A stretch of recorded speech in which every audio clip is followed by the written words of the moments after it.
Shalom, saudara. Kita kembali bertemu dengan seri pelayanan diakonia.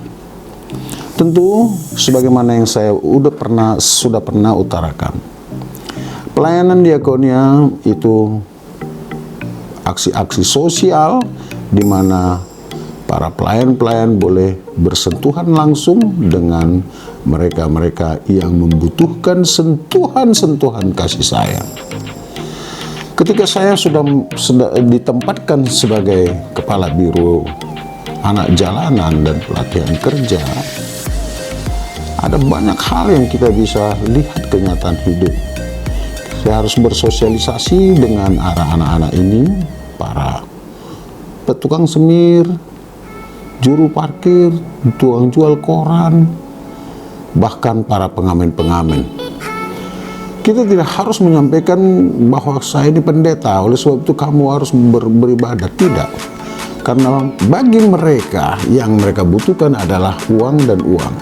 Kerajaan surga masih adalah sesuatu yang menjadi sangat asing bagi mereka, walaupun mereka sebetulnya adalah orang-orang beragama. Bahkan 80% yang kita hadapi adalah anak warga jemaat. Mereka tahu apa arti sekolah minggu, mereka tahu apa arti gereja bagi mereka. Sekolah minggu dan bergereja adalah tempat berkumpul, lalu kesempatan untuk mendapatkan uang jajan ataupun dan sebagainya. Tidak ada makna yang khusus. Untuk itu saya harus lebih dahulu bersama dengan mereka hidup menggelandang. Boleh tidur di taman bunga lebih kurang 6 bulan, mau makan bersama dengan mereka di emperan, mau katakanlah bercanda dengan mereka, dan ini sangat luar biasa. Ternyata solidaritas atau kesetiakawanan bagi mereka ini sangat tinggi dibanding orang-orang yang merasa baik dan sebagainya.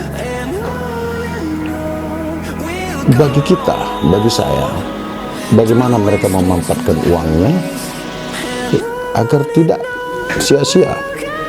Memang sebagian mereka banyak mempergunakannya, ada yang ngelem, ada mungkin yang katakanlah terlibat judi online, karena bagi mereka mengamen sebentar, dapat duit, makan, lalu tidur, dan seolah-olah masa depan tidak. Tetapi juga ada di antara mereka yang memang cerdas oleh karena ketidakmampuan orang tua dalam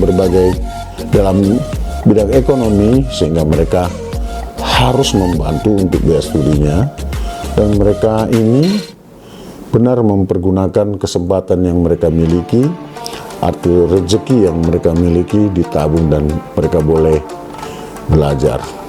Dan dengan bantuan Biro Anak Jalanan dan bersama dengan Karitas Emergensi pada saat itu, beberapa di antara mereka kita bantu untuk studi, dan puji Tuhan ada yang sarjana. Lalu kita bersama-sama dengan mereka hidup di lapangan, dan pada akhirnya perlahan tapi pasti kita berhasil membawa mereka untuk PA, untuk beribadah. Pertama sekali itu kita lakukan bersama-sama dengan mereka di lapangan atau di taman bunga, dan sungguh luar biasa. Dari sana kita boleh menyelidiki, kita boleh menseleksi. Ternyata tidak semua mereka ingin menghabiskan waktu dengan kondisi seperti itu. Lalu ada yang berminat jadi katakanlah mekanik, dengan bekerja sama dengan pelatihan kerja di PKPS, kita berangkatkan mereka untuk ikut latihan mekanik sepeda motor.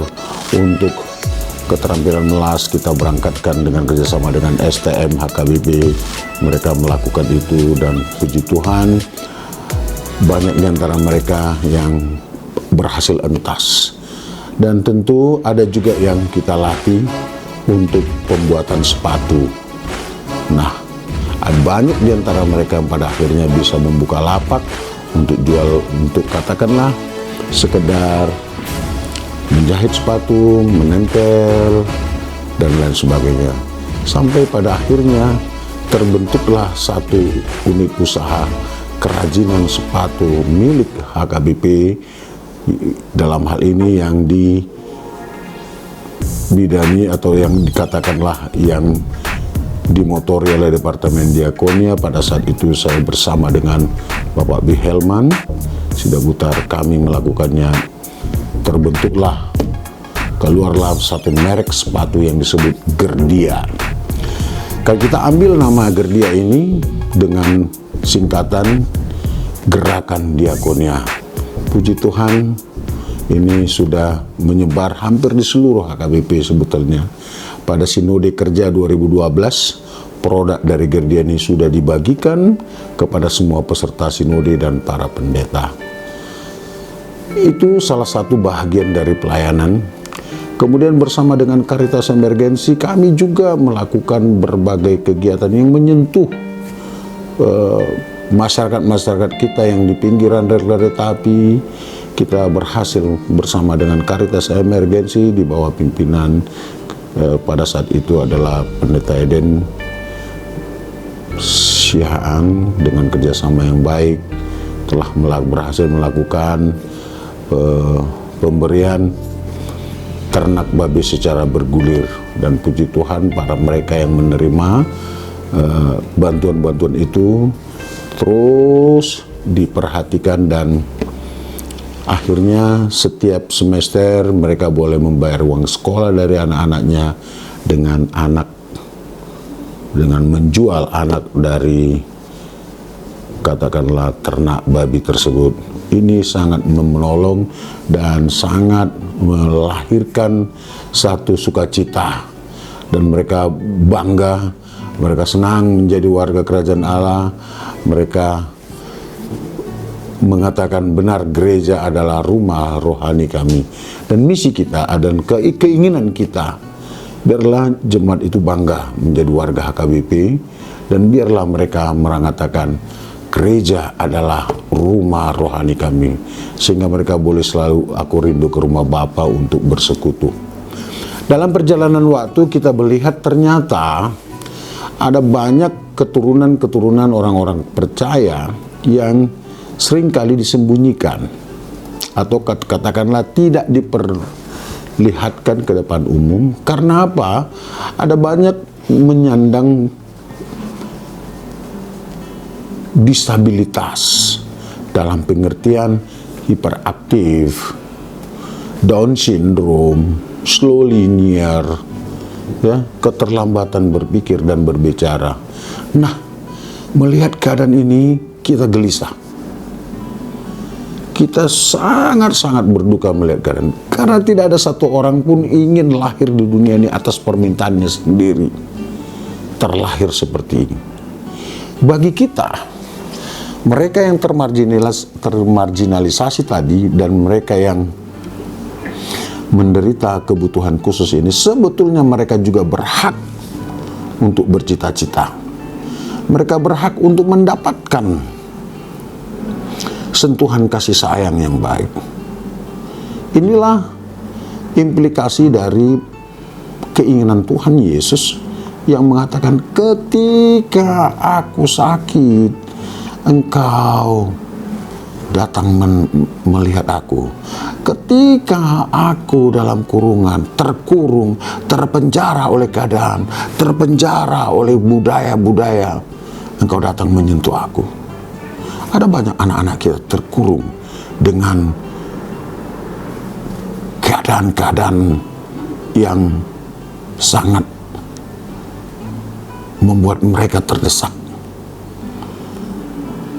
Berdasarkan ini, saya sebagai kepala biro anak jalanan, akhirnya saya berpikir bukan hanya anak-anak jalanan ini yang termarginalisasi, bukan hanya para pengemis, para penjual koran, para juru parkir ini yang harus diperhatikan.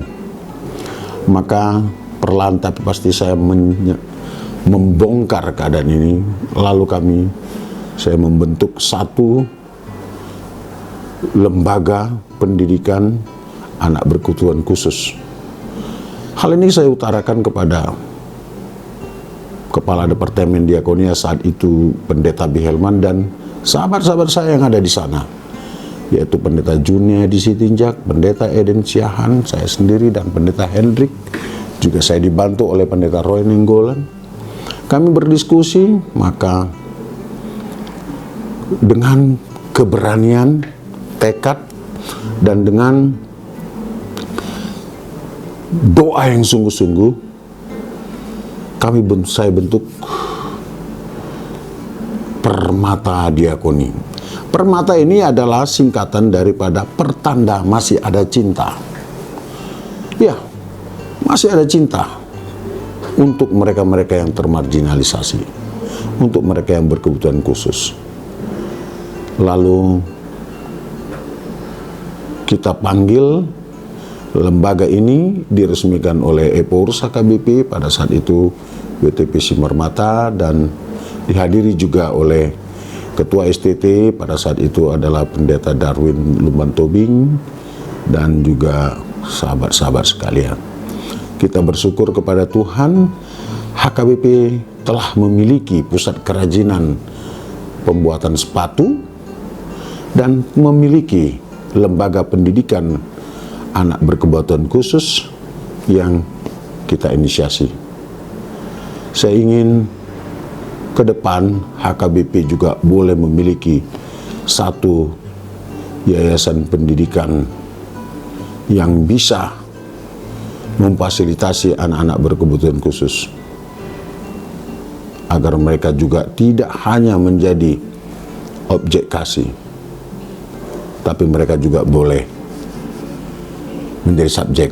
Karena ke depan para perusahaan-perusahaan, bahkan mungkin negara, akan membuka sebagian lowongan buat mereka-mereka yang berkebutuhan khusus ini menjadi tenaga kerja, asal kita boleh mendampingi dan memberikan skill kepada mereka. Ke depan kita ingin memiliki satu sekolah inklusi untuk anak-anak kita itu. Juga kita sangat prihatin bagaimana perkembangan kesehatan para pendeta-pendeta kita yang akhir-akhir ini banyak sekali mati muda. Kita butuh perhatian yang khusus buat para hamba-hamba Tuhan ini. Bahkan juga rumah pensiun. Ini adalah pergumulan kita bersama. Kalau kita bersama, ini bisa kita wujudkan untuk kemuliaan Kristus. Sekali lagi, hanya untuk kemuliaan Kristus. Biarlah Kristus dimuliakan. Salam diakonia. Berdiakonia bukan berarti memberi, tapi berdiakonia bersedia menjadi sesama. Terima kasih. Shalom.